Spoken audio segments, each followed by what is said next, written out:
जीवन को प्रोत्साहन नहीं दिया। केवल कुछ ही सूफी संतों को छोड़कर बाकी सभी विवाहित थे और गृहस्थ जीवन व्यतीत करते थे। उन्होंने भौतिकवाद को प्रोत्साहित नहीं किया, लेकिन जीवन के लिए आवश्यकताओं को भी नज़रअंदाज नहीं किया। सूफी संतों का विकासवादी दृष्टिकोण था। वे जात पात के बंधनों को नहीं मानते थे। सूफीवाद योग में विश्वास करता था। मुख्यतः चिश्ती और सुहागवर्दी सिलसिलों में समा और राग को ईश्वर प्राप्ति का मार्ग बताया। इसके लिए उन्होंने प्रत्येक संगीत को नहीं अपनाया। उनके द्वारा अपनाया गया मजलिस ए समा, मजलिस ए तरब से काफ़ी अलग था। सूफीवाद में पीर मुरीदी की प्रथा थी। मुरीद सूफी संत के शिष्य को कहा जाता था, जो अन्य शिष्यों के साथ भाई की भांति व्यवहार करता था। मुरीद के गुरु को पीर कहा जाता था, जिसके प्रति मुरीद पूर्णतः समर्पित होता था। समस्त सूफी संतों में शेख ख्वाजा मोइनुद्दीन चिश्ती का नाम अत्यंत महत्वपूर्ण है। वे 1161 ईस्वी में गजनी से लाहौर आए थे। उन्होंने भारत में चिश्ती सिलसिले की स्थापना की। इनके बाद दूसरे महत्वपूर्ण चिश्ती संत शेख फरीद उद्दीन गंज ए शकर 1175 से 1265 हुए, जिन्हें सिख बाबा फरीद के नाम से बाबा फरीद के बाद प्रमुख सूफी संत निजामुद्दीन औलिया 1238 से 1325 हुए। अमीर खुसरो इनके प्रमुख शिष्य थे। 13वीं शताब्दी में बहाउद्दीन जकारिया ने भारत में सुहागवर्दी सिलसिले की स्थापना की। चिश्ती संत गरीबी के जीवन में विश्वास करते थे, जबकि सुहागवर्दी संतों का विचार था कि विलासिता एवं वैभवपूर्ण जीवन व्यतीत करने से और राजनीतिक मामलों में हस्तक्षेप करने से स्पिरिचुअल प्रोग्रेस होती है। 15वीं शताब्दी में शेख अब्दुल्ला सतारी और सैयद गोहवाला पीर ने कादिरी सिलसिले की भारत में नींव रखी। इस प्रकार सूफीवाद अनेक सिलसिलों में भारत में बंट गया था। सूफी संत खानकाह में निवास करते थे और शिष्यों को शिक्षा देते थे। सूफी मत की शाखाएं, यह पहले ही बताया जा चुका है कि 15वीं शताब्दी तक 4 सिलसिले भारत में अस्तित्व में आ चुके थे, लेकिन 16वीं शताब्दी के आते आते इन सिलसिलों की संख्या बढ़कर 14 तक पहुंच गई। इन 14 सिलसिलों का उल्लेख अबुल फजल ने किया है। इन सभी सिलसिलों में चिश्ती और सुहागवर्दी ही सर्वप्रथम अस्तित्व में आए। फिरदौसी और सतारी सिलसिले बंगाल और बिहार में सक्रिय थे और सुहागवर्दियों का मुख्य केंद्र सिंध और मुल्तान थे।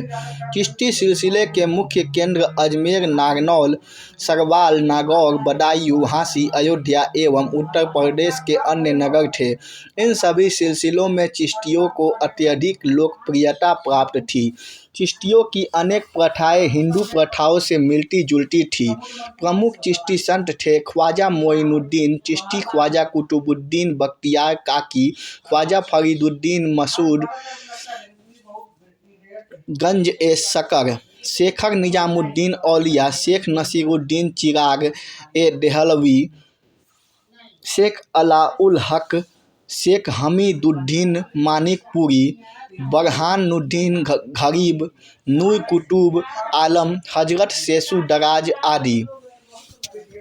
16वीं शताब्दी में प्रमुख चिश्ती संत शेख सलीम चिश्ती हुए, जो अकबर के समकालीन थे। तीसरा प्रमुख सिलसिला कादिरी सिलसिला था, जिसकी स्थापना 12वीं शताब्दी में बगदाद के शेख अब्दुल कादिर जिलानी ने की थी। शाहजहां का पुत्र दारा कादिरी सिलसिले का समर्थक था। शेख अहमद सरहिंदी नक्शबंदी सिलसिले का सूफी संत था। उसे मुजद्दिद भी कहा जाता था। शेख अहमद सरहिंदी ने वहादत उल वजूद के दर्शन को अस्वीकार किया और इसके स्थान पर वहादत उस सहदूत का दर्शन प्रतिपादित किया। उसने कहा कि आत्मा और परमात्मा का संबंध गुलाम और मालिक का है, न कि प्रेमी और प्रेमिका का। सूफीवाद पर हिंदू प्रभाव। अल बरूनी के अनुसार सूफी सिद्धांत लगभग पतंजलि के योग सूत्र के समान है। अल बरूनी ने यह भी बताया है कि दैवीय प्रेम का सूफी सिद्धांत भगवद गीता से लिया गया है। 13वीं शताब्दी तक भारतीय सूफी संतों को गणपत योगियों और नाथपंथियों के विरोध का सामना करना पड़ा।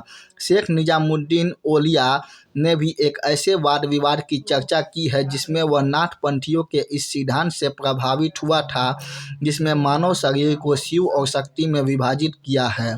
हठ योग की पुस्तक अमृत कुंड, जिसका 13वीं शताब्दी में अरबी और फारसी में अनुवाद हुआ, का सूफीवाद पर व्यापक प्रभाव पड़ा।